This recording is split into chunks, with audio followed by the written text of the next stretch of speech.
一个公司在探索第二曲线的过程呢，并不会永远都是很成功的。这个计划走了大概也有10年左右，最后终于必须要痛定思痛，大概走不下去了，必须要把它结束掉。从能源传输这个角度来去看，我们事业发展的机会就衍生出很多很多的机会了。提前的引进的独立董事制度，来对我们的思考、我们的策略再做一些检视。不过呢，再怎么支持的董事会呢，你最后总得拿出成绩，才能够再进一步的说服董事会说，这个方向是正确的。一个企业要从 A 走到 B， 路程可能是蛮漫长的。但是如果你把从 A 到 B 画成很多个5个电线杆的距离，你会发现不知不觉之中就从 A 走到 B 了。各位好，欢迎来到破风者，我是主持人涂峰恩。在破风者，我们邀请来台湾顶尖企业的佼佼者，请他们来分享不为人知的故事，也让我们从他们的决策当中学到突破重围的智慧。1995年，在台湾的经济刚刚起步的时候，台湾的电力也缓步在发展。有2兄弟沈大之与沈金城，他们在台南开设了一间大雅实验厂的小工厂。70年过去了，在2兄弟的努力之下，当年的一个小工厂，如今已经成为一个大企业。大雅现在是台湾电线电缆业的代表企业，而且不止如此，近年来他们还跨足了不同的产业，包括了太阳能、生医、资安等等。在这些变化的背后，有一个重要的灵魂人物，也就是大雅的第2代，现在的董事长沈尚宏董事长。今天我们邀请到沈尚宏董事长来到破风者，跟我们聊聊他如何在40岁这样一个年轻的年纪，接下了大雅的董事长的重任，而且带领着大雅不断的突破，也走出他作为台湾传产领袖的一个破风者的角色。欢迎沈董事长。各位观众好，我是大雅集团的董事长沈尚宏，峰恩好。董事长，我们今天要聊聊您在大雅所做的很多工作。那我这边有一个数字是这个大雅的营收，从您接任的时候，在20年前，2003年是67亿，到了2023年已经到了264亿。那到了今年，其实公司70周年了，也要突破300亿。大家一定都会问，怎么做到的？当然是同仁大家共同的努力了哦。那么这几十年来，公司也一直在思考说，企业怎么样接受挑战，怎么样继续不断的成长。当然，我们有一些自己的想法、一些尝试，以及所犯的错误，待会有机会再跟大家再仔细的来分享。当然我在前面讲到，就是您接任董事长的时候，大概40岁左右，是，真的非常年轻，非常年轻那时候接任是什么样的感觉？我在大概26岁的时候呢，24岁到美国去留学，台湾念完大学之后到 AT&T 上班，做了4年。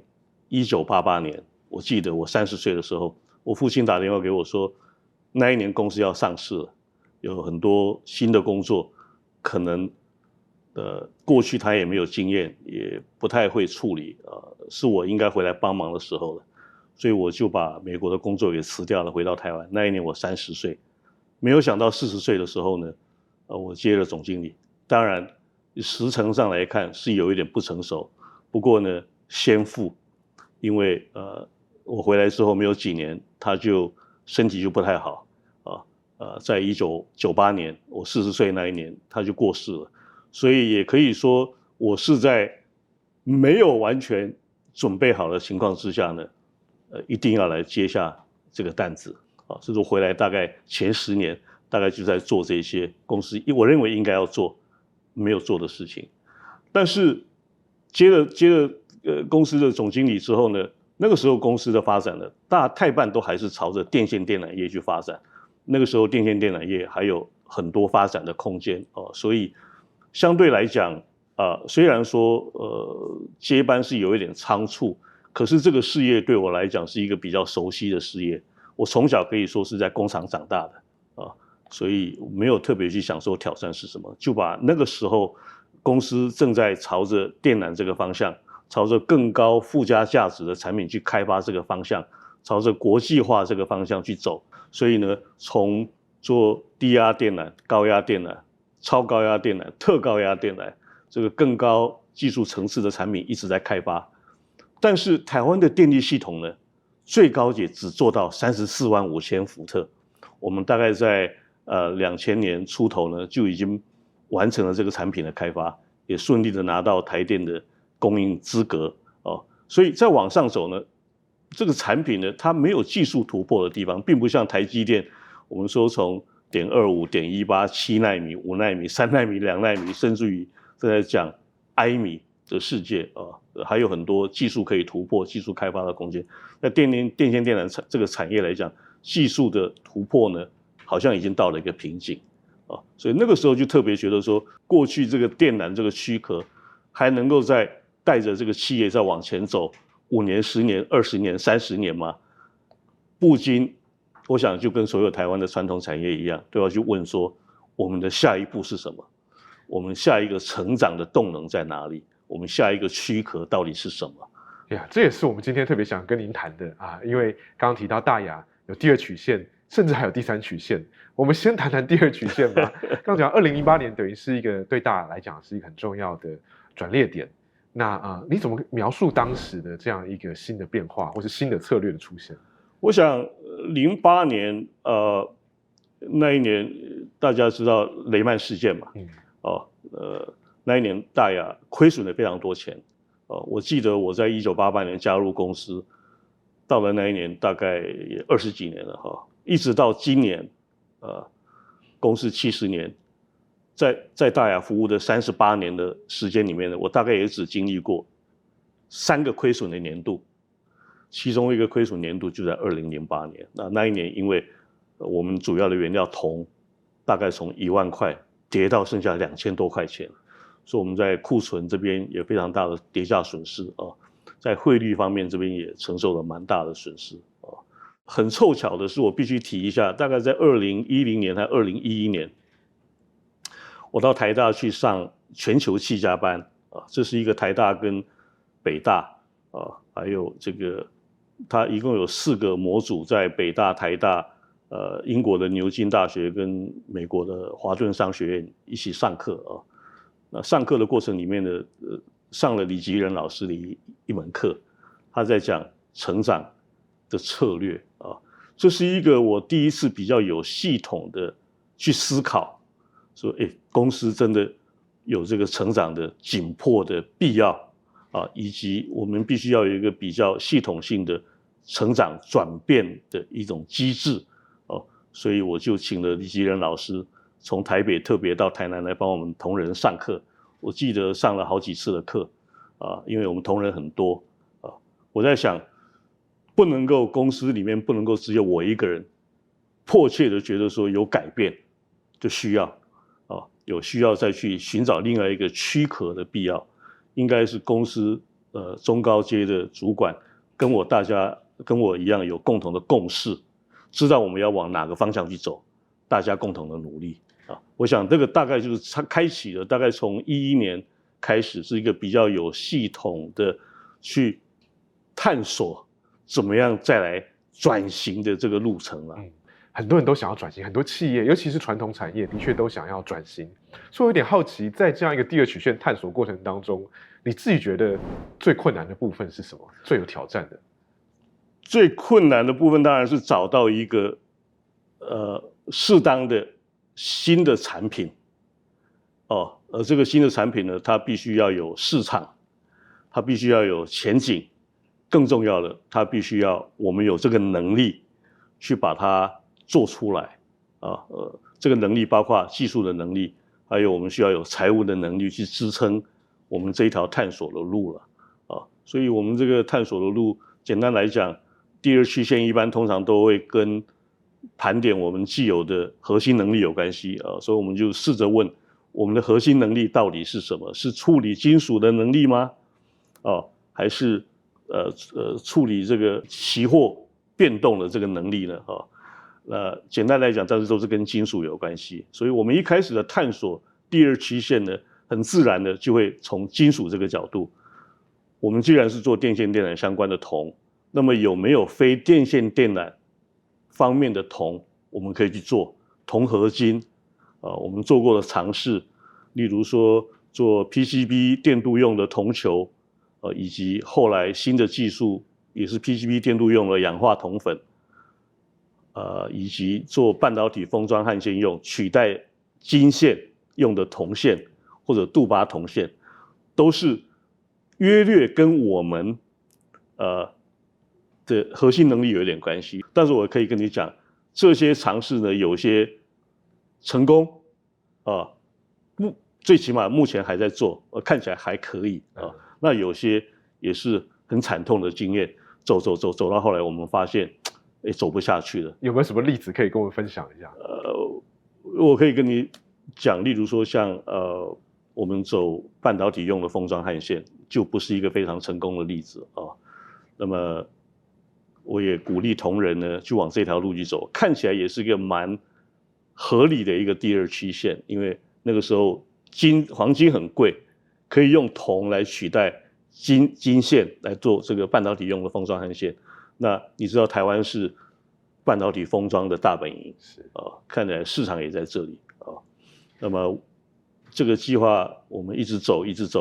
走了大概也有10年左右，最后终于必须要痛定思痛，做个决定说，大概走不下去了，必须要把它结束掉所以我必须说，一个公司在探索第二曲线的过程呢，并不会永远都是很成功的，一定会碰到挫折，一定会碰到失败但是我觉得重点还是说，你怎么样来看待这个挫折，怎么样看待这个失败，那以及这些经验会不会让这个公司停止再继续做，必须要开启另外一个第二曲线的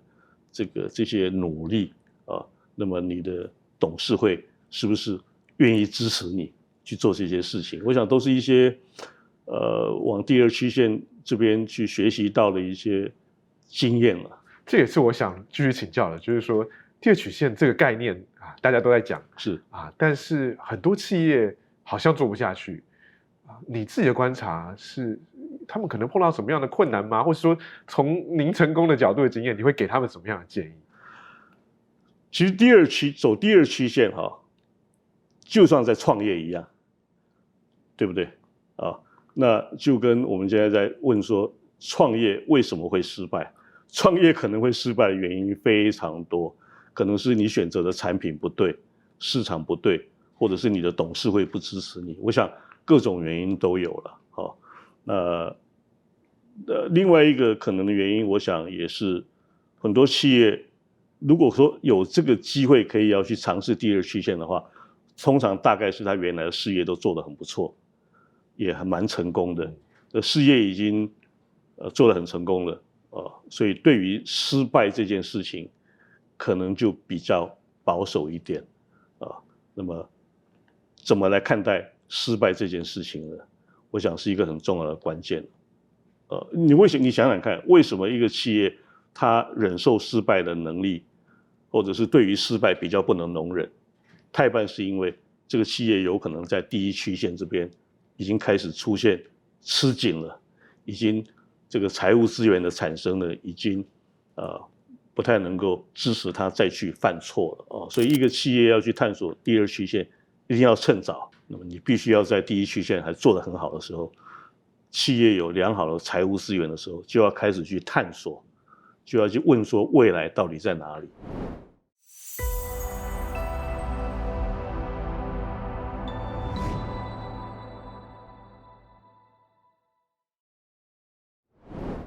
这个其实就是我接下来更想要问的问题。我们一直在讲第二曲线，但是我在一开始也提到，大雅很有趣的地方是，你们还有同时第三曲线，这两个是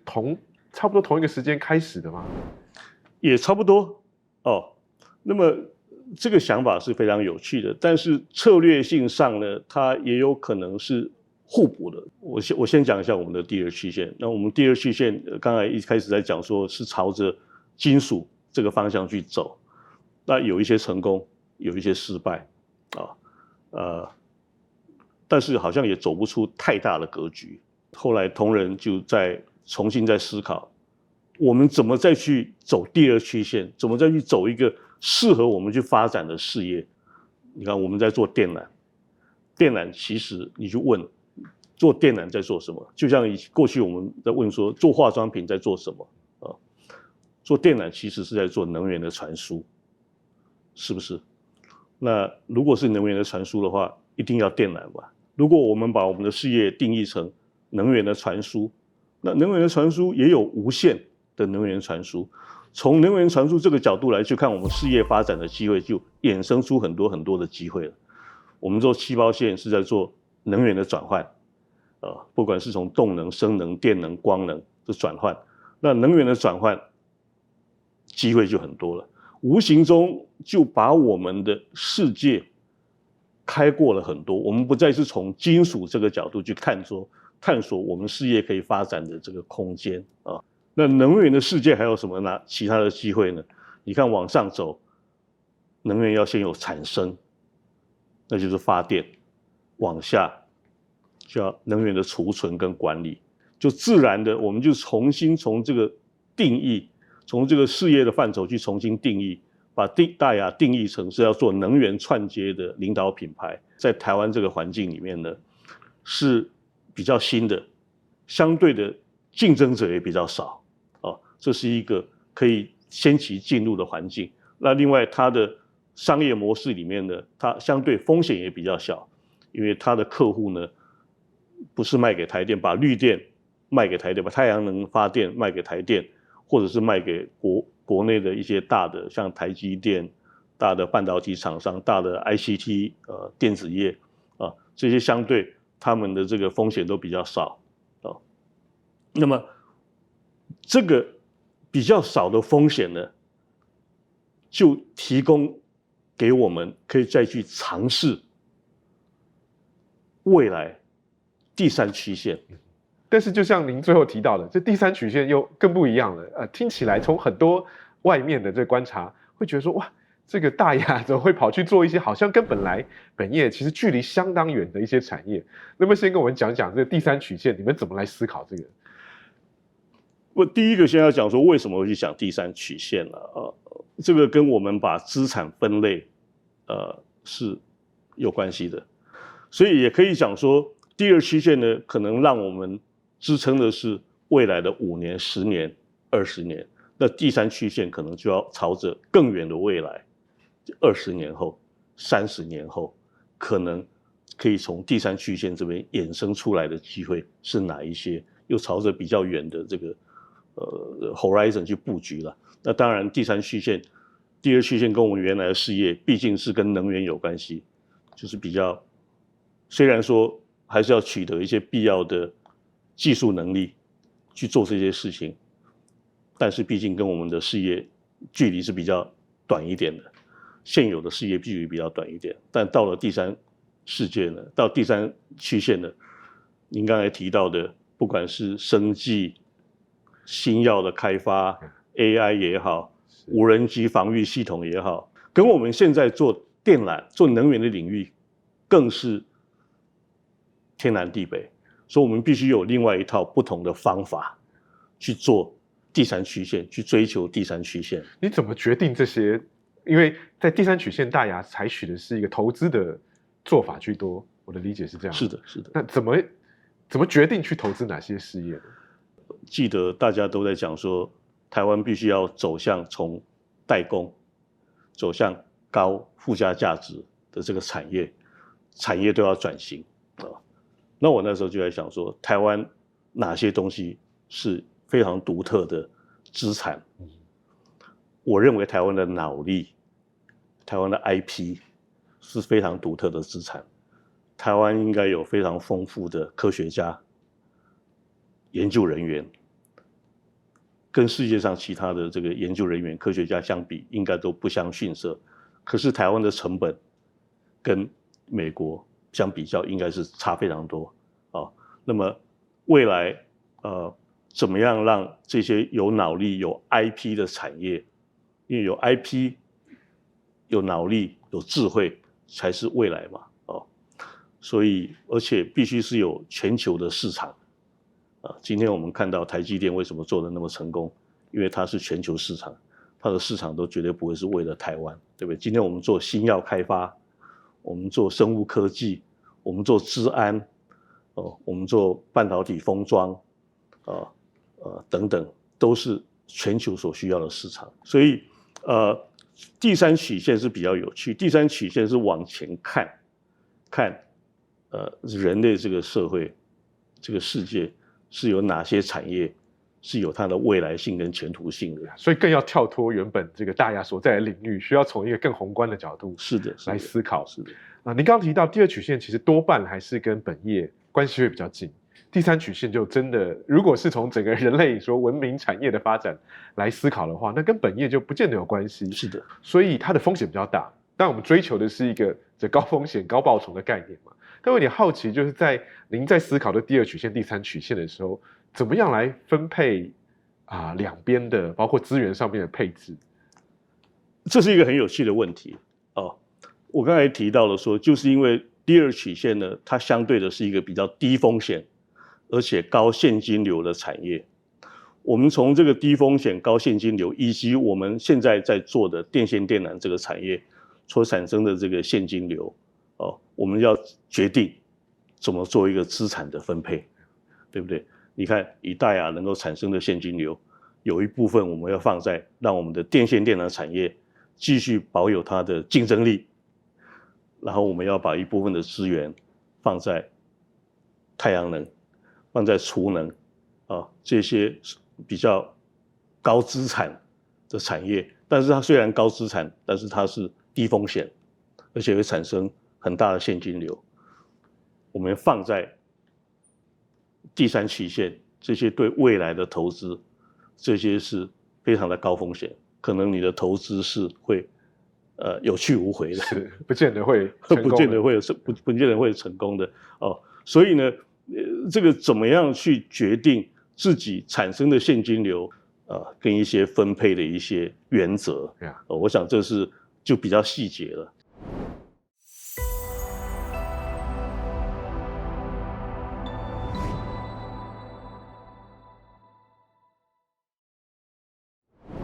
是，尤其第三曲线，我有点好奇比如在公司内部讨论的时候，大家会不会有疑虑，或者说有不同的意见？因为这毕竟是一个相对来讲比较遥远的，或是像刚刚您也说了，这个风险比较大，或者不见得能看得到立即的回报的。你怎么来说服大家说，这个就是我们应该要去努力的方向？这个我必须要谢谢也是要谢谢我们的长辈了。到2003年的时候，我接任董事长我接任董事长之后呢，我们老董事长也是我的伯父，他其实是非常放手的，放手让我带领着董事会去决定公司未来的方向。这当然是一连串的摸索这中间有成功有失败那么能够说服董事会去说我们把资产放在第三曲线，放在第二曲线，当然是需要一些说服。不过我也必须谢谢我们的董事会给我的支持我们的董事会呢，大概是还蛮团结的，我们的兄弟另外，在金管会还没有要求引进独立董事制度的时候呢，我们自己就提前的引进了独立董事制度，来对我们的思考、我们的策略再做一些检视看我们的思考策略是不是正确。不过呢，再怎么支持的董事会呢，你最后总得拿出成绩，只有让成绩最后才能够再进一步的说服董事会说这个方向是正确的，也比较容易拿到我们继续执行这些策略所需要的资源了。所以我想还是要一开始，当然董事会要不要支持你也是半信半疑，这是根据判断根据你过去的 track record但是一个策略能不能继续再执行下去，最终你还是要拿出成绩。但是这个董事会他会有多少的耐心呢？等到你来交出这个成绩呢？这方面我想我们也是很庆幸有一个蛮理解而且蛮支持的董事会。事实上，董事会的支持呢，对于这个公司能不能稳定的发展呢，我认为是非常重要。董事会本身也是需要有这样一个长远的眼光，知道这些决策其实是为了投资一个更好的未来。是的，是的所以我有点好奇，你会怎么描述自己的这个决策的风格？因为我们刚刚讲，其实正好第二曲线跟第三曲线是为了平衡，一个是比较相对没有风险你可以说保守，但是也比较稳健的；另外一个是相当大胆的跨出去的。你觉得你比较偏向哪一边？好问题。我从美国开始上班，到后来担任董事长，到今天大概也将过40年了。这中间我的领导风格一定是一直在变化的。那么从开始担任第一线的经理人开始，可能是蛮注重细节的，蛮要去身先士卒去带领的，到慢慢的要去做计划的规划，去带领同仁去执行，到慢慢到后来呢，就是比较要能够去思考说公司未来要走的方向跟策略。到了今天比较多像是一个掌舵者了。可是你一个掌舵者，你要说你要往这里去，大家为什么要听你的？对不对？这中间的过程一定是你要透过说服的方式，让大家能够相信，愿意朝着同样的方向一起去前进。有些人说领导者其实像是一个传教士一样，尤其企业领导者的确像您所说的，需要不断的内部的沟通，不断的说服。是的。你有没有什么秘诀可以分享给大家，在说服身边的这些不管董事会也好，这么大的团队员工也好，通常是怎么做的？秘诀倒也没有，但是事情一定要有一些道理。我们为什么要做这些事情的道理？那这些道理如果你看得到，你必须要能够把它讲出来，能够让同仁、让董事能够来同意，能够来信服，能够来追随，是很重要的。那倒也没有秘诀了，这个就是要随着经验慢慢的累积。我也很难去描述说，在我40年的职业生涯里面的有哪些事情对我行述的影响，对我的看法行述的影响。不过过去发生的点点滴滴，包括我在美国以前的工作经验，包括我看的书，包括过去家庭的家教等等，一定都是点点滴滴的在影响了我，而且的确也影响了我。那我们就来换个方向的话题，来谈谈您个人的经验因为这个节目叫破风者这是一个也许观众不见得知道，但是如果有在骑单车的人，一定听过这个词汇。那就我所知，您也有骑单车的习惯，是什么时候开始有这样的习惯？我大概是50岁吧，50岁以前，其实我不太注重运动，也很忙不过过了50岁生日，我记得我就跟自己讲说，哇，你已经50岁了，你再不好好的照顾自己的身体，不好好的运动的话，你的体力衰退一定会很快。所以其实我开始运动，起心动念的不过就是希望把自己体力延缓的速度把它减缓了，还要继续在职场上搏斗，需要体力好一点。那因为我在不同的这个访谈里面有看到您提过一个5根电线杆的理论能不能再跟我们解释一下什么叫5根电线杆理论？我举个简单例子来讲，譬如说从故宫骑到丰贵水从故宫骑到平等里，骑到冷水坑，都是一路要上坡。对于一个50几岁的人来讲要骑一个脚踏车上坡，那个时候我也蛮重的，大概有80几公斤，要载着自己80几公斤的体重，要骑脚踏车到冷水坑，不是一件容易的事情那最痛苦的时候呢，其实是上坡的时候所以我每次都跟自己讲说，咬紧牙根，慢慢骑。我目标只要先骑5根电线杆就好了骑了5根电线杆，大概就骑了50-60公里、70-80公里的上坡的路，再5根电线杆，再5根电线杆，这样子慢慢的也就骑到冷水坑了，所以其实这是一个帮助自己度过困难的时候的一种鼓励自己的方法了，所以我自己把它叫做说5根电线杆理论，每一次呢只要把目标呢放在5根电线杆的距离就好。对，大处着眼，小处着手的概念，会在企业内部会跟同仁分享这样一个经验吗？那当然，那当然。其实5根电线杆，我发现在我们做事业，其实有很大的关联性了。一个企业要从 A 走到 B， 其实路程可能是蛮漫长的。但是如果你把从 A 到 B 画成很多个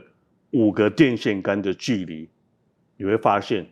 5根电线杆、5根电线杆这样慢慢的走，我们就不知不觉之中就从 A 走到 B 了。所以不管是在我们做像超高压电缆的开发，从25 kV 到6万9到16万1到34万5千伏特，从我们做太阳能屋顶型，慢慢做到地面型，慢慢做到余电共生，就是如果我们讲说一开始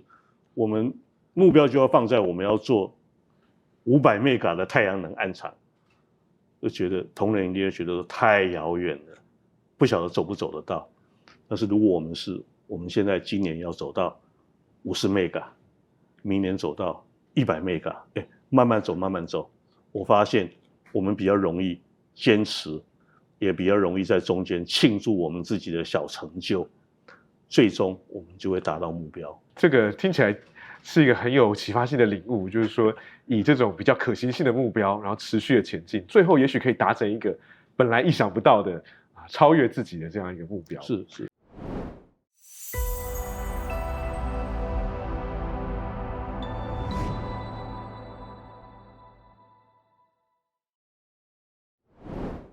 那我们再来谈谈另外一个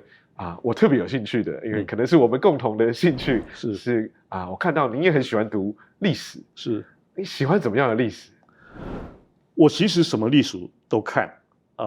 历史方面的启发，我要特别讲一下。小时候我记得，你不晓得，你年纪跟我大概差很多了从最小的时候看东方出版社的薛丁山征西、薛仁贵征东、罗通扫北，名字都还记得，还记得，一路到我大学的时候我们大一的国文老师他指定我们要写读书报告，他指定了什么呢？就是伯阳把《资治通鉴》呢从编年史改成记事史，但是他只要我们写隋唐之际。那从那之后呢，我对历史就很有兴趣，中国的历史、日本的历史、西洋的历史，同一个年代，在这个地方做什么事情，发生了什么事，在世界上的另外一个角落发生了什么事情。透过读历史，我们跳脱了时间跟空间，你可以到西元前，你可以到现代你可以在亚洲，在台湾，你可以到欧洲就是跳脱了时间跟空间的限制，去学习人类到底走过了哪些路，做过哪些事情，又看到了哪些结果。应该要邀请你来帮台湾的各大历史系来招生。没有。我有点好奇，读历史对你来讲只是纯粹的嗜好，还是说对于经营企业、商业上有什么样的启发吗？对于经营事业，我多多少少了，因为事业是在一个大环境里面的。我就举一个简单的例子，我刚才也提过说，像西方的历史，我看那个 CNN 的以前的前董事长，叫做大概是 Walter Isaacson 吧，他写了非常多名人的传记其中他写了一本关于美国智库叫 American Elites 这本书，他描写了在2次大战之前一直到大概10-20年前吧，就是美国的智库对于外交政策的影响。那特别其中讲到了就是有某一个外交官对于美国跟苏联的关系的观察跟演变那我的感受是，其实美国为什么没有从这些智库这边去学习到，美国对苏联的关系，跟后来美国跟中国的关系，其实是也可以说是一模一样的重蹈覆辙了啊。所以这个更加验证了我说，其实从读历史里面可以去，我们不用亲身去经历过很多事情，我们可以了解人类到底发生过什么事情，甚至于多多少少可以帮助我们去预测事情会怎么发展。那这个对于商业的判断有没有关系？我想应该也是有关系的，因为我们毕竟是在一个大的环境下在运作嘛。其实就像您前面讲的，我觉得您来讲这个非常有说服力，是因为在大亚的第三曲线的这个发展当中，很多时候是不是只是一个很简单的商业的考量，它有一个对于时代的大趋势的观察。那我作为一个学历史的人，我也的确觉得学历史可以帮助我们的，就是对于这样一个时代趋势有一个更长远的角度。那回来讲大亚70年了也是一段这个不短的历史。未来看的话，你会希望大亚往什么方向走？而往哪个方向走，应该不是我的功课了哦。但是我必须帮大亚留下什么？我必须帮大亚留下良好的企业文化，我必须帮大亚留下健全的财务资源灵魂才能永生，躯壳不能永生。未来这个世界一直不断的变化，现在我们做能源的串接，我们做了很多第三曲线的探索，我们做了很多生技制药这方面的投资。未来这些投资能不能再长出另外一个躯壳？什么样的躯壳我不知道，但是我必须确定说，让这个组织能够继续不断走下去，我们一定要有好的企业文化，我们一定要有良好的财务资源，稳健的财务资源，这样这个企业才有能力去做不断的探索，下一个躯壳到底是什么。所以如果在节目的最后，你要给想要进入大亚也好，或者想要进入这样一个产业的年轻人一些建议的话，你会给他们什么样的建议？我很了解我们公司我们并不是台积电，我们并不是高科技产业，所以我们很难吸引到台清交成大这些优秀的学生。我们的同仁不见得是最优秀的同仁，但我相信都是最好的同仁我们相信我们只有找到最适合大亚、愿意跟大亚一起成长的同仁，我们要给这些同仁机会，让他在大亚成长，帮助大亚成长，在大亚里面成长，也帮助大亚成长。我要跟你讲，我在美国工作的老板他跟我讲 ，Mr. Shen， 你要为自己的教育发展负责。你想要去学什么？你想要去上什么课？你告诉我，我会给你资源。我想对公司对人才的看法是同样的。在今天大亚到大亚来念书的人，来工作的人，去念半工半读，念完大学，念完硕士，念完博士的都有念完 EMBA， 念 EMBA 非常多。那我必须跟你讲，这些统统都是大亚出钱的。我们对于教育的培育人才的投资是非常的看重的我们愿意为培养在大亚里面成长，而且能够帮大亚成长的人才呢去做投资。所以如果这样子你觉得是符合你的需要你觉得你可以在大亚里面成长，你可以在帮助大亚成长，我们都非常欢迎一起来加入大亚这个大家庭了。今天非常谢谢沈尚宏董事长跟我们分享了大亚70年来非常丰富的历程，特别是晚近透过第二曲线、第三曲线有很多新的发展。我们也听得出来，这20年来的发展其实不是偶然的，而是透过一步一步非常谨慎的有策略性的去做各种的投资，去做各种的探索，可以达到今天这么精彩的成绩。再次谢谢沈尚宏董事长，谢谢，也谢谢大家收看今天的破风者。我是涂峰恩，我们下次再见。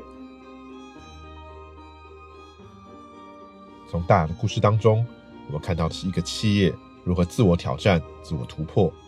在许多人还在犹豫要不要开展第二曲线的时候，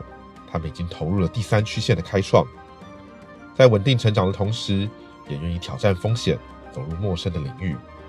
而作为团队的领导人，沈尚宏董事长也充分展现了破风者的精神。当公司奋力转型的时候，他站在团队的前方，开拓新的领域，寻找新的方向，走出一条崭新的赛道。就是这样的策略和精神，让他们在创业70年后，仍能不断的茁壮成长。